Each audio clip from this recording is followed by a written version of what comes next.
DJ. Tuku mheshimu anaja maona yangu. Nimenyosha. Kabla hujaona ndugu zangu. Kabla sijaanza kuchekesha nataka nisimulie safari nilienda Dar es Salaam. Changamoto ambazo nilikutana nazo. Siku ya kwanza, siku naenda Dar es Salaam nilibahatisha nikapanda ndege. Baada ya kufika kule juu, sisi tulikutana na hali ya hewa kali. Tukuta matrafiki yako kule juu. Sisi tukasimamishwa. Yakatuhoji pale, baadaye tukaendelea na safari. Tulipofika Dar es Salaam. Dar es Salaam kuna joto. Nilienda mimi na meneja wangu, tulikuwa tunalala kwenye friji. Mimi na meneja wangu.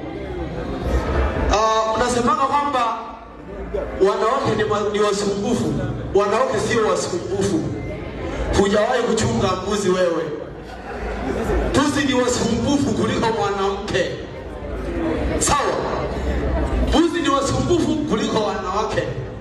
Na ndio maana mimi niliamua kuhamia kuchunga ng'ombe. Hata sasa hivi kama mnavyoona mimi nafanania na ng'ombe. Yaani ukiangalia kwa ukasoro wa mimi na ng'ombe ni mapembe tu. Ni mapembe tu lakini ni ng'ombe. Unajua ukichunga sana ng'ombe yani unakuwa kabisa unawasikiliza wanachokiongea.